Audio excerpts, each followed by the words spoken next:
अस्सलाम वालेकुम स्टूडेंट्स, उम्मीद है आप सब खैरियत से होंगे। आपके यूट्यूब चैनल पर खुश आमदीद।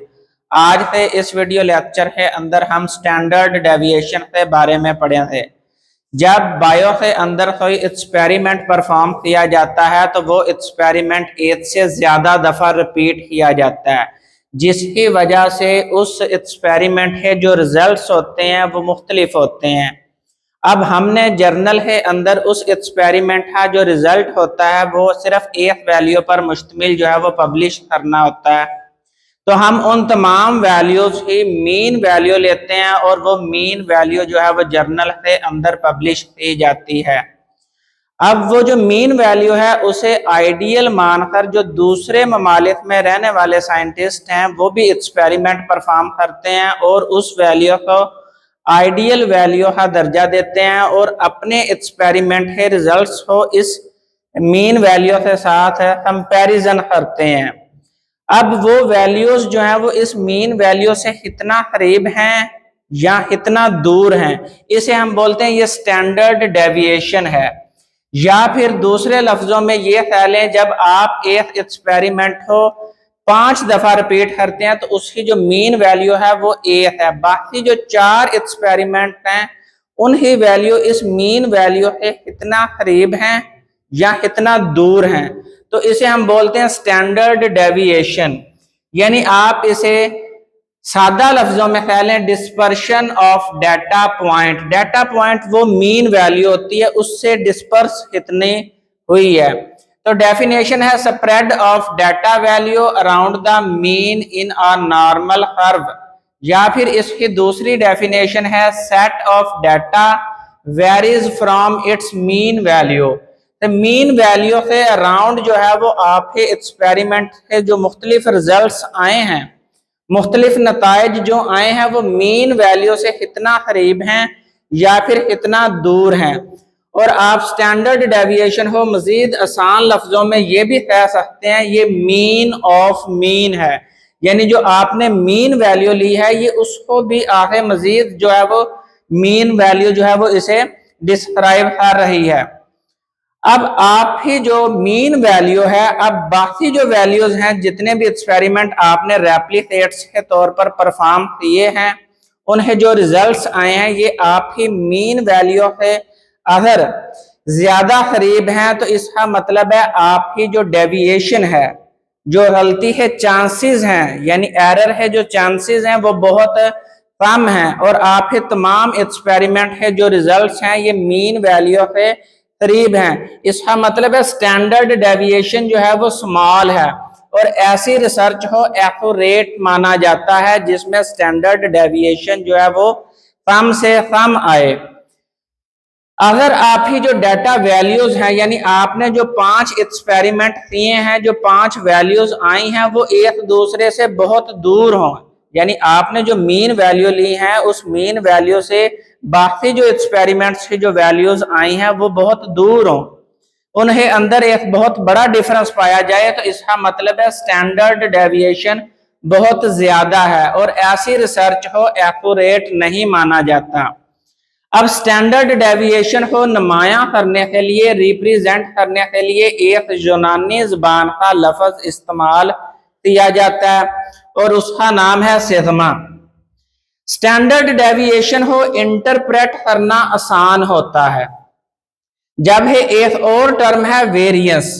वेरियंस जो है ये square of standard deviation is called variance. जो हमारे पास स्टैंडर्ड डेविएशन की वैल्यू आती है हम अगर उसका स्क्वायर ले लें तो ये वेरियंस बन जाता है। अब वेरियंस को जो है वो इंटरप्रेट करना जो है वो मुश्किल होता है, लेकिन वेरियंस से मजीद फार्मूला और मजीद जो स्टैटिस्टिकल ऑपरेशन जो है वो परफॉर्म करने, मुख्तलिफ थ्योरम बनाने में आसानी होती है। या फिर आप सादा लफ्जों में कह लें जो स्टैंडर्ड डेविएशन होती है वो असल में वेरियंस का स्क्वायर रूट होता है। यानी आप जब वेरियंस का स्क्वायर रूट लेते हैं तो वो स्टैंडर्ड डेविएशन बन जाता है और जब आप स्टैंडर्ड डेविएशन का स्क्वायर लेते हैं तो वो वेरिएंस बन जाता है। तो इस तरह स्टैंडर्ड डेविएशन और वेरिएंस के अंदर जो है वो आपस में एक क्लोज रिलेशनशिप है। मिसाल के तौर पर आप एक बायोलॉजी क्लास के अंदर 40 स्टूडेंट बैठे हैं और उन तमाम 40 स्टूडेंट्स के बायो में नंबर आ जाते हैं 77। किसी भी स्टूडेंट का नंबर जो है वो 77 से ना ऊपर जाते हैं ना 77 से कम आते हैं। तो अब आप जब उसकी मीन वैल्यू लेते हैं तो वो भी 77 ही आएगी। इसका मतलब है इन ही नंबर्स के अंदर कोई डिफरेंस नहीं पाया जाता। तो नो डिफरेंस इसका मतलब है इनमें स्टैंडर्ड डेविएशन नहीं पाई जाती। मीन वैल्यू पे ही तमाम हर रिजल्ट जो है वो मीन वैल्यू पर ही डिपेंडेंट है। इसमें स्टैंडर्ड डेविएशन 0 है। लेकिन जब उनमें से चंद स्टूडेंट जो हैं वो 75 ले लें या फिर 79 ले लें तो अब भी उनका जो मीन वैल्यू है वो 77 है। लेकिन अब जो है वो चंद स्टूडेंट है +2 या फिर चंद स्टूडेंट है -2।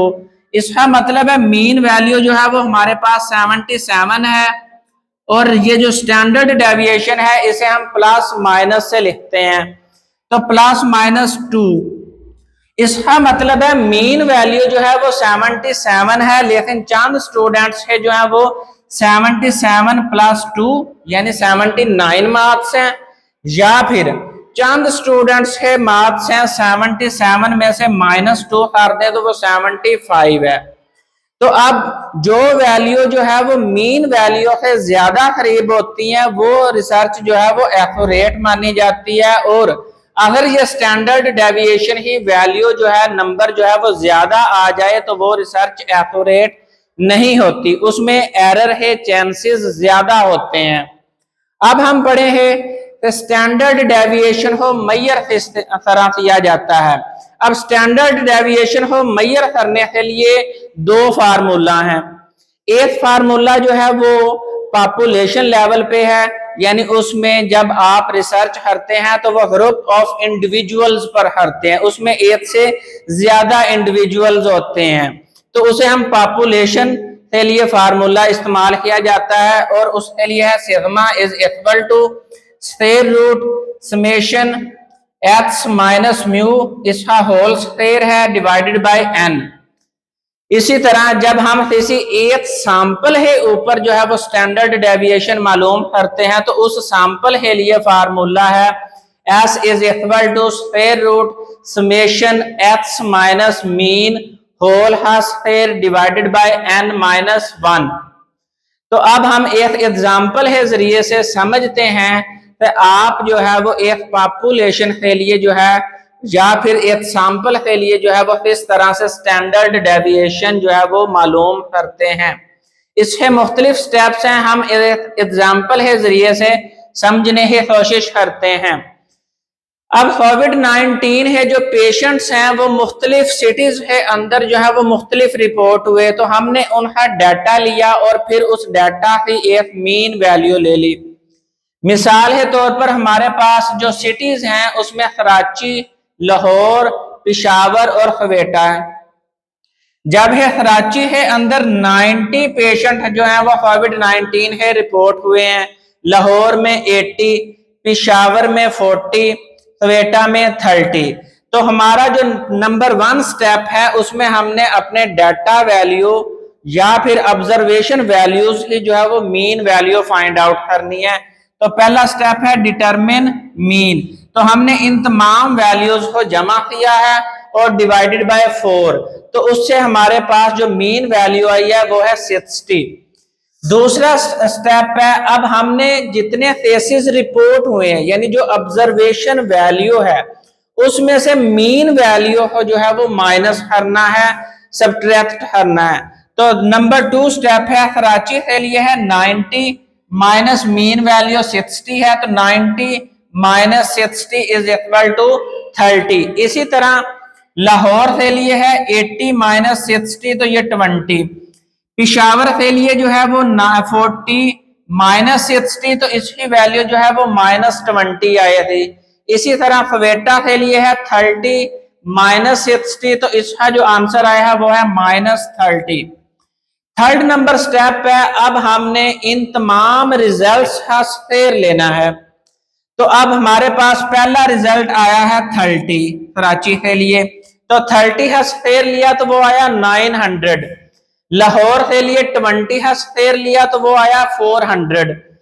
पिशावर के लिए आया -20 का स्क्वायर लिया, तो जब हम स्क्वायर लेते हैं तो माइनस माइनस प्लस हो जाता है, तो हमारे पास जो आंसर आता है वो प्लस में आता है। तो -20 का स्क्वायर लिया तो +400 जो है वो हमारे पास आंसर आया। इसी तरह क्वेटा के लिए -30 का स्क्वायर लिया तो वो हमारे पास +900 आंसर आया। अब फोर्थ नंबर पर जो तमाम रिजल्ट्स आए हैं इन्हें हमने प्लस कर लेना है। तो पहला रिजल्ट है 900, 400, 400 और 900। आपने इन तमाम रिजल्ट्स को जमा कर लेना है और हमारे पास जो टोटल रिजल्ट आता है वो है 2600, 2600 जो है वो हमारे पास आंसर आता है। चूंकि ये हमारे पास एक सैंपल वैल्यू है, ये हम पॉपुलेशन पे टेस्ट नहीं कर रहे, तो इसलिए ये हमारे पास ये सैंपल वाला फार्मूला अप्लाई होगा। अब हमारे पास जो है वो n-1 है, यानी टोटल नंबर ऑफ ऑब्जर्वेशन में से एक माइनस करना है। तो फिफ्थ नंबर पर है n-1, तो हमारे पास टोटल 4 सिटीज हैं, 4 शहर हैं, तो 4 में से एक माइनस करें हैं तो हमारे पास जवाब आ जाता है 3। तो अब हमने इस 2600 को डिवाइड करना है 3 से, और हमारे पास जो रिजल्ट आया था वो है 866.7। तो 6 नंबर पर हमारे पास जो स्टेप है वो है determine the square root of number. हमारे पास जो रिजल्ट आया, जो नंबर आया, जो वैल्यू आई, अब हमने उसका स्क्वायर रूट लेना है। तो जब हमने 866.7 का स्क्वायर रूट लिया तो वो हमारे पास 29.45 आता है।